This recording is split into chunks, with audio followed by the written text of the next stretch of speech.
Welcome to the only daily podcast focusing on compliance news of the day. Each morning, start your day with a cup of coffee and Tom Fox, the voice of compliance, to hear about 4 of the top compliance, corruption, or leadership stories you will need to start your day. The Daily Compliance News is a production of the Compliance Podcast Network. First, a word from our sponsor.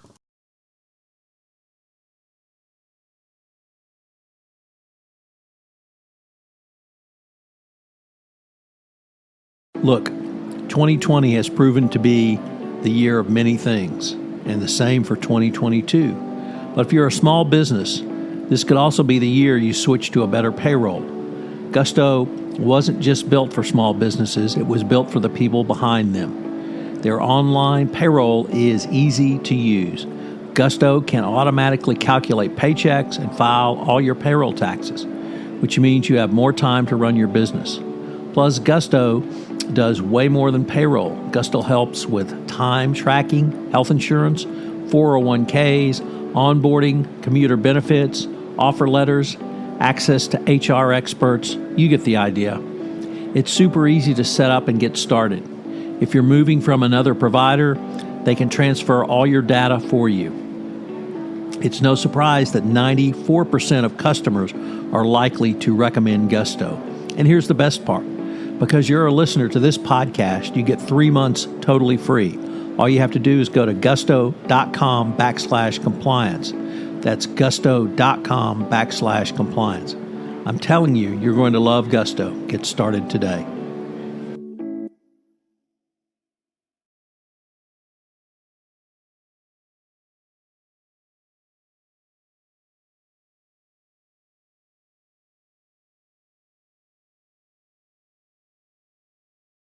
October 30, 2021, the Is That a Question edition. And we begin with that story from the New York Times, as the question posed by the New York Times is, did Trump's $300 million SPAC deal skirt securities laws?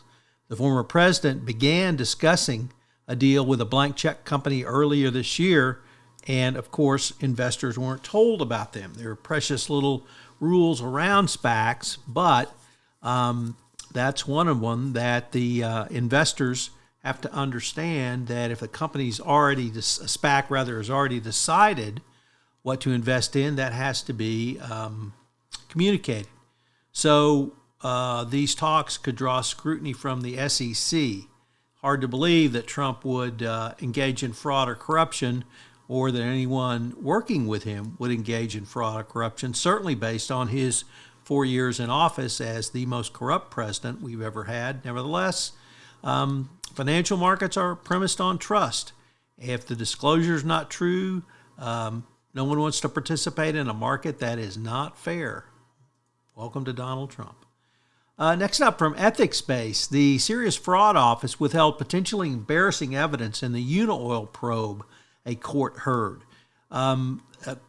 Attorneys for Zayed Akil said that the SFO withheld potentially embarrassing evidence about the conduct of senior executives during the investigation into the bribery at the oil and gas consultancy Unaoil.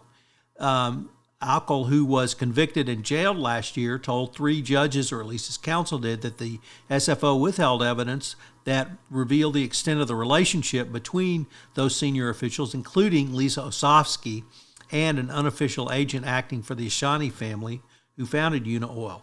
Of course, this agent was a former U.S. government employee and was sent by the Ashanis to try to convince the UK defendants who had worked at Unaoil to plead guilty.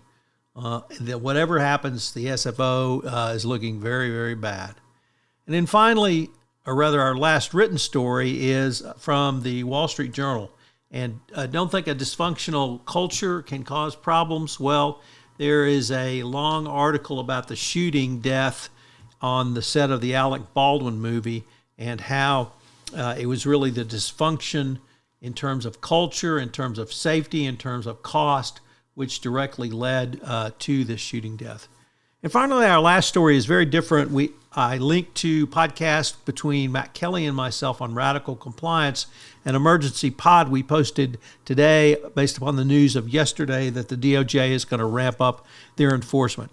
I know it's the weekend, but if you have a chance, listen to Radical Compliance, the emergency podcast, and it's something you're going to need to inform your board about next week. Have a great weekend. The Daily Compliance News is a production of the Compliance Podcast Network and a proud member of C-Suite Radio. Thanks so much for listening. I hope you'll join me again tomorrow.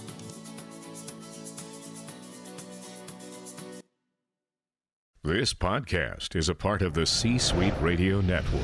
For more top business podcasts, visit c-suiteradio.com.